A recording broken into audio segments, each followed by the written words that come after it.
Okay, so you know how Piyush Goyal made those comments at Startup Mahakumbh? Yeah, about how India is becoming a nation of delivery boys and girls. Right. And it's like, okay, on one hand, India has seen this incredible startup boom. We're the third largest ecosystem globally, but are we just scratching the surface? Yeah, I mean, that visual at the event that India versus China, the Startup Reality Check board really drove the point home, right? Absolutely. Food delivery apps versus electric vehicles and AI. That's quite the It contrast. really is.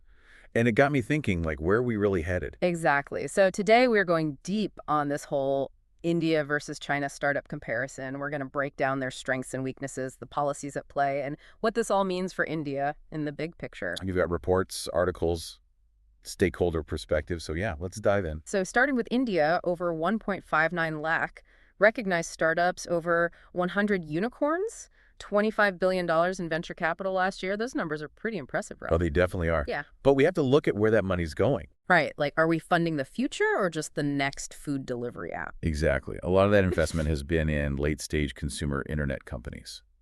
Might not leave as much for the early stage deep tech stuff, which needs more time and money to grow.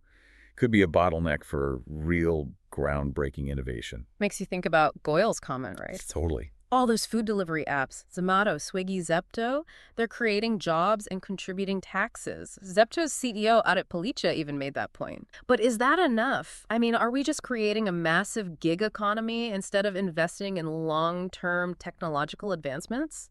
It's a tough question. It really is. And it's not just delivery, right? Fintech is booming in India. Digital payments, lending platforms, all that. E-commerce, too. But then you see something like Alibaba's Singles Day sales, Yeah. and it just dwarfs India's entire e-commerce market for the year. Yeah. That kind of puts things in perspective. Seriously, it's like, wow, they're operating on a whole other level. Makes you think about market maturity, consumer spending, maybe even infrastructure differences. It does. But hey, it's not all doom and gloom. We've got companies like Zoho and Freshworks. In the SaaS space, they've built global reputations. That shows we can compete on the tech stage. For sure. And it's not just the big cities anymore. Almost 50% of startups are coming from tier 2 and tier 3 cities. Places like Tamil Nadu and Kerala are seeing some serious growth. It's spreading out, Yeah. which is a good sign. And of course, we can't forget about the government's role initiatives like Startup India. They're providing support through tax breaks and funding. Right. But now let's shift gears and look at China. Okay. Their startup scene is just on a different track. While we're focused on consumer apps, they're all about deep tech.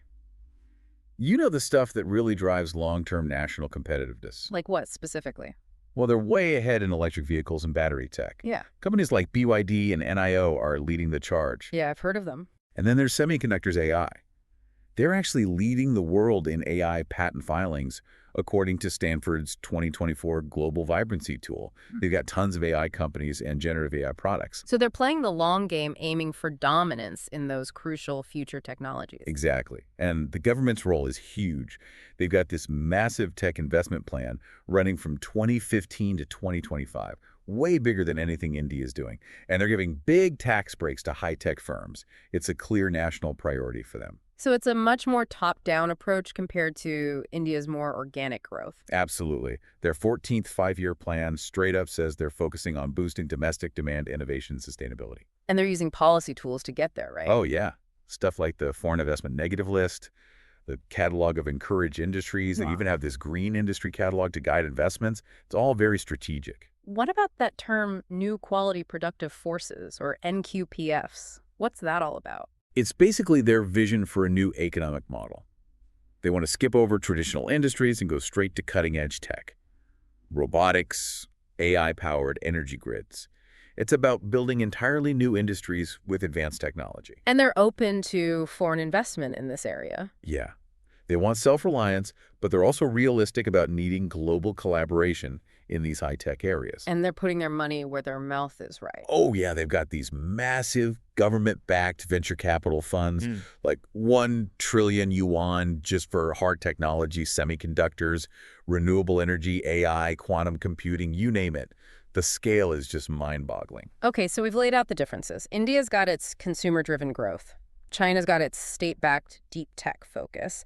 But what's holding India back from making that deep tech leap? Well, for starters, funding's gotten tighter. VCs are being a lot more cautious, Yeah. especially with the global slowdown. It's harder for startups to get the money they need to grow. And then you've got market saturation. There's so much competition in e-commerce, fintech, edtech, that it's really expensive to acquire customers.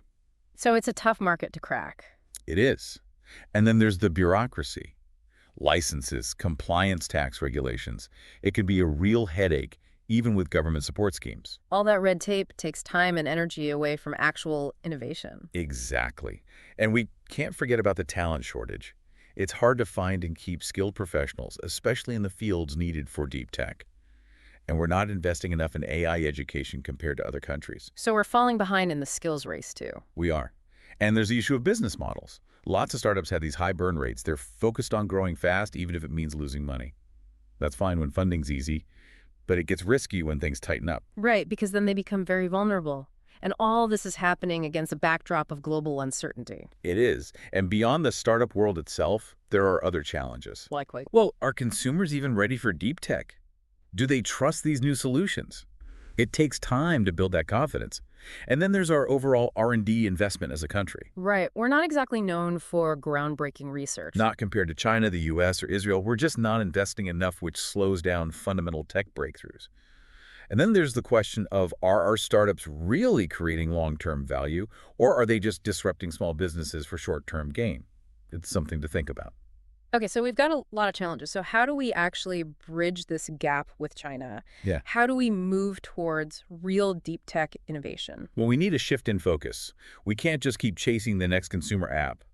We need to prioritize sectors like AI EVs, semiconductors, green tech, stuff that aligns with our national interests. And how do we make that happen? We need better policies, easier startup registration, smoother funding approvals, less red tape for cross-border operations, Right. and we need to protect intellectual property. Right. Make it worthwhile for people to invest in R&D. Exactly.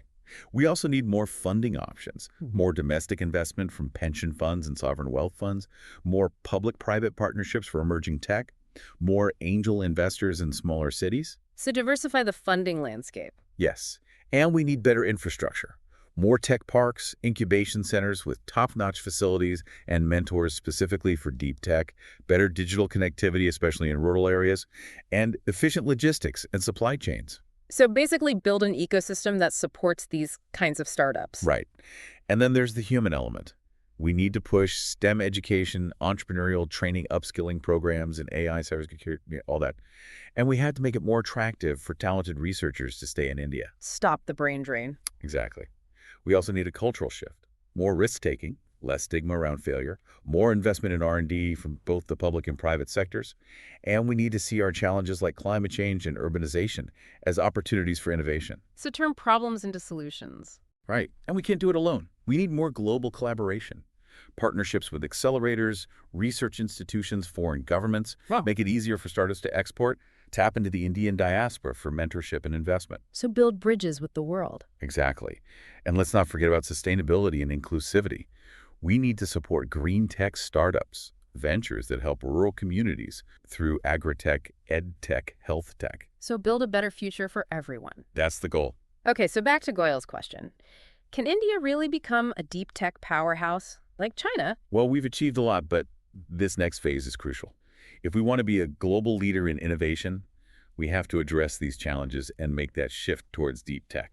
We're at a crossroads. It's really about finding that balance between meeting immediate needs and investing in the future. So for listeners out there, what do you think are the one or two most important things India could do to catch up to China in the deep tech race? What policies or investments would really move the needle? It's a question worth pondering because it's about shaping the future of our economy and our place in the world.